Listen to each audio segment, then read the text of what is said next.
Hi hello ജാനകിയുടെയും അബിയുടെയും വീടിൻ്റെ എല്ലാ പ്രിയപ്പെട്ട പ്രേക്ഷകർക്കും മെട്രോ സ്റ്റാറിലേക്ക് സ്വാഗതം. അങ്ങനെ ജാനകിയുടെയും അഭിയുടെയും ജീവിതത്തിൽ ഒരു പുതിയൊരു വഴിത്തിരിവ് ഉണ്ടാവാൻ വേണ്ടിയിട്ട് പോകുകയാണ്. ജാനകി ഒരുപാട് നാൾ കാത്തിരുന്നതാണ് തൻ്റെ അമ്മയ്ക്ക് വേണ്ടിയിട്ട്. തൻ്റെ അമ്മ തിരികെ വരണം എന്നുള്ളൊരു കാത്തിരിപ്പിലായിരുന്നു ജാനകി. എന്നാൽ തൻ്റെ അമ്മ തിരികെ വന്നു. പക്ഷേ ഒരുപാട് പ്രശ്നങ്ങൾ അതിൻ്റെ മുന്നോടിയായിട്ടും ജാനകിക്ക് അനുഭവിക്കേണ്ടി വന്നു. ഇനി എന്തൊക്കെയായിരിക്കും സംഭവിക്കുക, ഇനി എങ്ങനെയായിരിക്കും കഥ മുന്നോട്ട് പോവുക, ജാനകി തൻ്റെ അമ്മയും കൊണ്ട് തിരികെ അളകാപുരിയിൽ പോകുമ്പോൾ എന്തൊക്കെ പ്രശ്നങ്ങളായിരിക്കും അവിടെ നടക്കാൻ പോകുന്നത് എന്നൊക്കെ നമുക്ക് നോക്കാം. അതിന് മുൻപ് ആദ്യമായിട്ടാണ് ഈ ചാനൽ കാണുന്നതെങ്കിൽ തീർച്ചയായിട്ടും സബ്സ്ക്രൈബ് ചെയ്യുക. അപ്പോൾ ഞങ്ങളിടുന്ന പുതിയ സീരിയൽ റിവ്യൂ വീഡിയോസ് എല്ലാം നിങ്ങൾക്ക് ലഭിക്കുന്നതായിരിക്കും. അപ്പോൾ അഭി ജാനകിയുടെ ഒരു സത്യം തുറന്നു പറഞ്ഞിട്ടുണ്ടായിരുന്നു. വേറൊന്നുമല്ല, എനിക്കറിയാം ജാനകി അഭിയോട് കാര്യങ്ങൾ പറഞ്ഞപ്പോൾ തന്നെ, തൻ്റെ സുഹൃത്തിൻ്റെ വീട്ടിലേക്ക് പോകുവാണെന്ന് പറഞ്ഞപ്പോൾ തന്നെ അഭിക്ക് കാര്യങ്ങളെല്ലാം മനസ്സിലായി. ജാനകി എന്തോ കാര്യങ്ങൾ ഒളിപ്പിക്കുന്നുണ്ടെന്ന്. അതുകൊണ്ട് തന്നെയാണ് അഭി ഏറ്റവും കൂടുതൽ ടെൻഷൻ അടിച്ചത്. ജാനകി ഒറ്റയ്ക്ക് പോകുവാണെന്നുള്ള ഒരു ചിന്തയായിരുന്നു അഭിയെ വല്ലാതെ അങ്ങ് വേദനിപ്പിച്ചത്. അത് ജാനകിക്ക് ഒരു ആപത്തും വരാതിരിക്കാൻ വേണ്ടിയിട്ട് തന്നെയാണ് അഭി ജാനകിയുടെ കാറിന് പിന്നാലെ ഒരാളെ അയച്ചിട്ടുണ്ടായിരുന്നു. ജാനകി ആശ്രമത്തിലെത്തി തൻ്റെ അമ്മയെ കണ്ടു എന്ന് വിളിച്ചു പറഞ്ഞതിന് ശേഷം തന്നെയാണ് അയാൾ തിരികെ പോയത്. അത് ജാനകിയുടെ കൊലയാളിയൊന്നും അല്ലായിരുന്നു കേട്ടോ. അത് അഭി ജാനകിയുടെ ഒരു സംരക്ഷണത്തിന് വേണ്ടിയിട്ട് പറഞ്ഞയച്ച ഒരാളായിരുന്നു. അങ്ങനെ ആ ഒരു സത്യങ്ങൾ അറിഞ്ഞപ്പോൾ ജാനകിക്ക് ഒരുപാട് സന്തോഷം തോന്നി.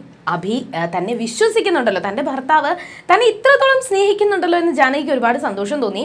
പക്ഷേ ജാനകി ഇപ്പോഴും അലട്ടുന്ന സംഭവം എന്ന് പറയുമ്പോൾ, ഒരുപാട് നാളുകളായിട്ട് അമ്മയെ കാണാതിരുന്നിട്ട് ഞാൻ അമ്മയെ കണ്ടെത്തിയതാണ്.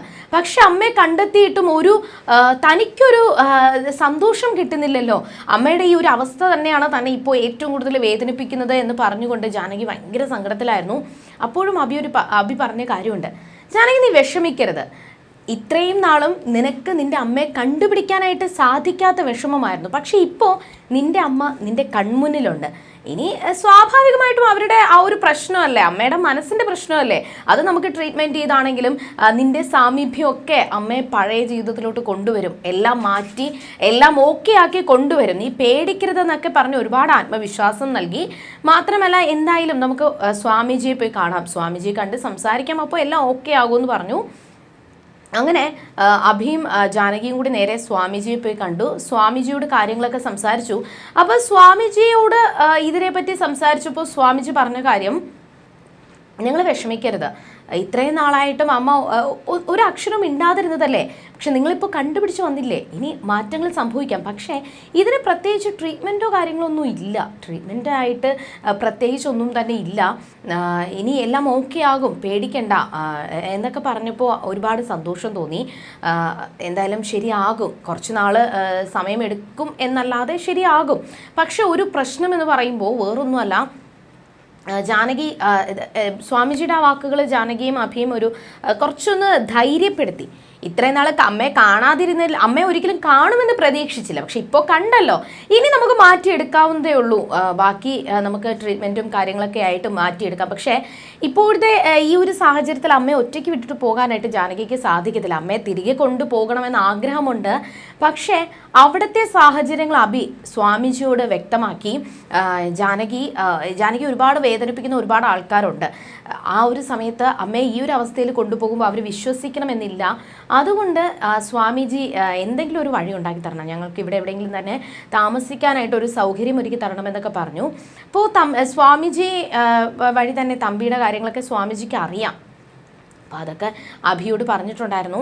അപ്പോൾ അതുകൊണ്ട് തന്നെ ശരി, ഞാനൊരു കാര്യം ചെയ്യാം, ഇവിടെ ഈ ആശ്രമത്തിൻ്റെ തന്നെ ഗസ്റ്റ് ഹൗസ് ഉണ്ട്. അപ്പോൾ ഗസ്റ്റ് ഹൗസിലേക്ക് ഞാൻ നിങ്ങളെ താമസം മാറ്റാം, അവിടെ നിങ്ങൾ താമസിച്ചോളൂ. അവിടെ എത്ര നാൾ വേണമെങ്കിലും നിങ്ങൾക്ക് താമസിക്കാം.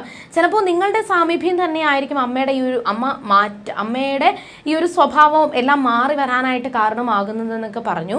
അങ്ങനെ ഒരുപാട് സന്തോഷത്തോടു കൂടി തന്നെയാണ് ജാനകിയും അഭിയും നേരെ അമ്മയുടെ അടുത്തേക്ക് പോയത്. രാധാമണിയോട് സംസാരിച്ചു. വീണ്ടും ആവർത്തിച്ച് രാധാമണിയെ പഴയ ഓർമ്മകളിലേക്ക് കൊണ്ടുപോകാനായിട്ട് അഭിയും ജാനകിയും ശ്രമിച്ചു. പക്ഷെ സാധിച്ചില്ല. അമ്മ എന്തും കേൾക്കുന്നുണ്ടെന്ന് അറിയാം. അമ്മ കണ്ണൊക്കെ ചലിപ്പിക്കുമ്പോൾ അമ്മ കേൾക്കുന്നുണ്ട്, പക്ഷെ റെസ്പോണ്ട് ചെയ്യുന്നില്ല. എന്താണ് ഏതാണ് ഒന്നൊന്നും പറയാനായിട്ട് അമ്മയ്ക്ക് പറ്റുന്നില്ല. എന്തോ ഒരു മൂഖത പോലെയാണ്. ആ ഒരു സങ്കടം തന്നെയാണ് ജാനകിയുടെ മനസ്സിൽ.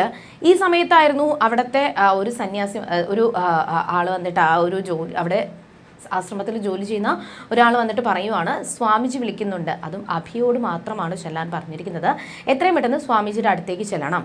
അങ്ങനെ അഭി നേരെ സ്വാമിജിയുടെ അടുത്തേക്ക് ചെന്നു. സ്വാമിജിയുടെ അടുത്ത് ചെന്നതിന് ശേഷം സ്വാമിജിയോട് കാര്യങ്ങൾ തിരക്കി. ആ സമയത്താണ് സ്വാമിജി പറയുന്നത്, ഇവിടെ നിങ്ങൾ വരുന്നതിന് മുന്നേ ഒരു സംഭവം ഉണ്ടായിട്ടുണ്ട്. അതായത് ഇവിടെ വന്നതിന് ശേഷം ഒരു കാര്യങ്ങളുണ്ടായി. ഇവിടെ വെച്ച് രാധാമണിയെ മദർ ആഗ്നസ് കണ്ടതിന് ശേഷം നേരെ സൂര്യനാരായണനെ വിവരം അറിയിച്ചു. അങ്ങനെ സൂര്യനാരായണനും ഇവിടേക്ക് വന്നു. സൂര്യനാരായണൻ വന്നതിന് ശേഷവും മദർ ആഗ്നസ് സൂര്യനാരായണനോട് പറഞ്ഞ ഒരൊറ്റ കാര്യമേ ഉള്ളൂ, ഒരു കാരണവശാലും രാധാമണി ജീവിച്ചിരിപ്പുണ്ടെന്നുള്ള കാര്യം ആരും അറിയാൻ പാടില്ല. ഒരൊറ്റ മനുഷ്യർ പോലും രാധാമണി ജീവിച്ചിരിക്കുന്നുള്ള കാര്യം അറിയാൻ പാടില്ല. അതിനൊരൊറ്റ കാരണം തന്നെ തമ്പിയാണ്. തമ്പി കാരണം രാധാമണിക്ക് ഇങ്ങനെ ജീവിതത്തിൽ ഉണ്ടായ കാര്യങ്ങളൊക്കെ അഭിയോട് സ്വാമിജി വിശദീകരിച്ചു. അഭിക്ക് അറിയാവുന്ന കാര്യം തന്നെയാണ്. അങ്ങനെ അന്ന് രാധാമണി ജോലി ചെയ്തിരുന്ന സമയത്ത് രാധാമണിയെ തമ്പി നശിപ്പിച്ചതും അതിനുശേഷം രാധാമണി ഗർഭിണിയായതും പിന്നെ ആ ഒരു ആശ്രമത്തിൽ വെച്ച് ആ ഒരു മഠത്തിൽ വെച്ച് സംഭവിച്ച കാര്യങ്ങളെല്ലാം സ്വാമിജി അഭിയോട് പറഞ്ഞു. ഈ കാര്യങ്ങളൊക്കെ എന്നോട് അച്ഛൻ പറഞ്ഞിരുന്നു, പക്ഷെ മരിക്കുന്നതിന് മുന്നെയാണ് അച്ഛൻ പറഞ്ഞതെന്നും ഈ ഒരു തമ്പി കാരണമായിരിക്കാം അച്ഛൻ വേറെ ആരോടും ഈ സത്യങ്ങൾ പറയാതിരുന്നത് എന്നും കൂടി അഭി പറഞ്ഞു. അത് തന്നെയാണ് ഇവിടുത്തെ പ്രശ്നം. ഈ ഒരു സാഹചര്യത്തിൽ രാധാമണി ജീവിച്ചിരിപ്പുണ്ടെന്നുള്ള കാര്യം ശത്രുക്കൾ അറിഞ്ഞാൽ അല്ലെങ്കിൽ വേറെ ആരെങ്കിലും അറിഞ്ഞു കഴിഞ്ഞാൽ അത് രാധാമണിയുടെ ജീവന് തന്നെ ആപത്തായിട്ട് മാറുമെന്നും അതുകൊണ്ട് ഒരു കാരണവശാലും രാധാമണി ഇവിടെ നിന്ന് കൊണ്ടുപോകാനായിട്ട് സാധിക്കത്തില്ല. ജാനകിക്കോ അഭിക്കോ എപ്പോൾ വേണമെങ്കിലും ഇവിടെ വന്ന് കാണാം, രാധാമണിയോട് സംസാരിക്കാം, ഒരു കുഴപ്പമില്ല. പക്ഷേ അരുന്ധതിയെ, അതായത് രാധാമണിയാണ് ജാനകിയുടെ അമ്മയുടെ പേര്, പക്ഷേ ഇപ്പോൾ അവിടെ എല്ലാവരും രാധാമണി അരുന്ധതി ആയിട്ടാണല്ലോ അറിയുന്നത്. അപ്പോൾ അരുന്ധതി ഇവിടെ നിന്ന് കൊണ്ടുപോകാൻ പറ്റത്തില്ല എന്ന് സ്വാമിജി പറഞ്ഞു. എന്നാൽ ആ സ്വാമിജിയുടെ വാക്കുകൾക്ക് അഭി കൊടുത്ത മറുപടി, ഞാനിപ്പോൾ എന്ത് പറഞ്ഞാലും ജാനകി കേൾക്കത്തില്ല. അത്രത്തോളം അവൾ ഒരുപാട് കുറ്റപ്പെടുത്തലുകൾ കേട്ടു. അനാഥ എന്ന് പറയുന്ന അനാഥയാണെന്ന് പറയുന്ന ആ ഒരു വാക്ക് അവളെ ഒരുപാട് വേദനിപ്പിച്ചു. ഇപ്പോഴാണ് അവളുടെ സ്വന്തം അമ്മയെ അവൾക്ക് കണ്ടെത്താനായിട്ട് സാധിച്ചത്. ഈ ഒരു സാഹചര്യത്തിൽ ഒരു കാരണവശാലും എനിക്ക് ജാനകിയോട് പറയാൻ പറ്റത്തില്ല, ജാനകി ഇത് നിന്റെ അമ്മയാണെങ്കിൽ പോലും നിന്റെ അമ്മയെ കൊണ്ട് പോകാനായിട്ട് പറ്റത്തില്ല, അമ്മയുടെ കൂടെ നിനക്ക് പെട്ടെന്ന് ജീവിക്കാൻ ഒന്നും സാധിക്കത്തില്ല എന്ന് എനിക്ക് പറയാൻ പറ്റത്തില്ല. ഒരു പക്ഷേ അവൾ ചിലപ്പോൾ എന്നെ വേണ്ടെന്ന് പറഞ്ഞിരിക്കാം, അഭിയേട്ടനെ എനിക്ക് ജാനകിക്ക് വേണ്ടാന്ന് പറഞ്ഞാൽ പോലും അവൾ ഒരിക്കലും അവളുടെ അമ്മ ഇനി വേണ്ടാന്ന് പറയത്തില്ല. ജാനകിയുടെ അമ്മയുടെ പൂർണ്ണ സുരക്ഷിതത്വം ഞാൻ ഏറ്റെടുത്തോളാം, എനിക്കിതിന് സാധിക്കും. അമ്മയുടെ ഈ ഒരു സ്വഭാവമെല്ലാം മാറണം, അമ്മയുടെ ഈ ഒരു പെരുമാറ്റവുമെല്ലാം മാറി അമ്മ പഴയ ഒരു ജീവിതത്തിലോട്ട് എല്ലാ കാര്യങ്ങളും മനസ്സിലാക്കുന്ന ഒരു അവസ്ഥയിലോട്ട് തിരിച്ചെത്തണം. അങ്ങനെ എത്തിക്കഴിഞ്ഞാൽ ഉറപ്പായിട്ടും ഈ പ്രശ്നങ്ങൾക്ക് ഞാൻ പരിഹാരം കണ്ടെത്തിക്കോളാം എന്ന് അഭി പറഞ്ഞു. അങ്ങനെ സ്വാമിജിയും സമ്മതിച്ചു, കുഴപ്പമൊന്നുമില്ല, ജാനകിയുടെ സ്വന്തം അമ്മയല്ലേ, യാതൊരു പ്രശ്നവുമില്ല, എന്തായാലും ഇതിനു വേണ്ടിയിട്ടുള്ള ബാക്കി ട്രീറ്റ്മെൻറ്റും കാര്യങ്ങളും നമുക്ക് ചെയ്യാം, പേടിക്കേണ്ട ആവശ്യമില്ല എന്ന് പറഞ്ഞു. അങ്ങനെ ജാനകിയും അഭി നേരെ റൂമിലേക്ക് ചെന്നു. അപ്പോഴും അഭി പറഞ്ഞ ഒരു കാര്യം, ഗസ്റ്റ് ഹൗസിലോട്ട് അമ്മയെ മാറ്റാം, കുഴപ്പമില്ല, പക്ഷേ അങ്ങനെ മാറ്റിയാലും നീ എത്ര ദിവസം ഇവിടെ നിൽക്കും? പൊന്നു അവിടെ ഇല്ലേ? പൊന്നുവിനെ നമുക്ക് വെറുതെ വിട്ടിട്ട് വരാൻ പറ്റുമോ? ഇപ്പോഴേ ഇതിൻ്റെ പേരിൽ വലിയൊരു സംസാരം അവിടെ ആയിട്ടുണ്ട്. പൊന്നുവിനെ തന്നെ ഞാൻ ഒരു പരമാവധി മാക്സിമം പറഞ്ഞ ഓരോ കള്ളങ്ങൾ പറഞ്ഞ് അവളെ വിശ്വസിപ്പിച്ച് നിർത്തിയിരിക്കുവാണ്. ഈ സാഹചര്യത്തിൽ ഒരു കാരണവശാലും ജാനകി നിനക്ക് ഇവിടെ നിൽക്കാൻ പറ്റത്തില്ല. നാളെ തന്നെ പറ്റുമെങ്കിൽ ഇന്ന് രാത്രി തന്നെ നമുക്ക് ഇവിടെ നിന്ന് പുറപ്പെട്ട് നേരെ അവിടേക്ക് പോയതിന് ശേഷം നമുക്ക് പൊന്നൂനോട് കാര്യങ്ങൾ പറഞ്ഞ് മനസ്സിലാക്കി പൊന്നൂനെയും കൊണ്ട് ഇങ്ങോട്ടേക്ക് വരാം. അതുവരെ നീ ഒന്ന് സമാധാനിക്ക്.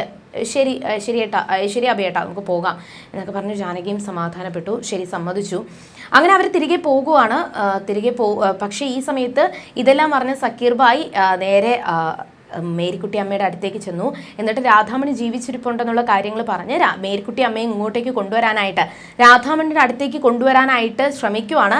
ഒരു പക്ഷേ രാധാമണി മേരിക്കുട്ടി അമ്മയെ കണ്ടു കഴിഞ്ഞാൽ ചിലപ്പോൾ ആ ഒരു ഓർമ്മകൾ തിരിച്ചു കിട്ടിയാലോ എന്നാണ് അവരുടെ ഒരു നിഗമനം.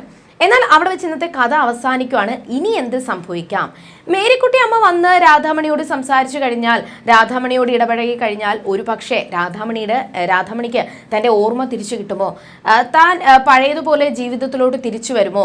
അങ്ങനെ തിരിച്ചു വന്നു കഴിഞ്ഞാൽ അന്ന് അപർണയുടെ ജീവിതത്തിൻ്റെ അവസാനമായിരിക്കും, അപർണയുടെ സന്തോഷത്തിൻ്റെ അവസാനമായിരിക്കും എന്ന് തന്നെ നമുക്ക് പറയാൻ പറ്റും. ഇനി എന്തൊക്കെ സംഭവിക്കും എന്ന് നമുക്ക് വരുന്ന എപ്പിസോഡുകളിൽ കാണാം. അതുവരേക്കും ടാറ്റാ ബൈ.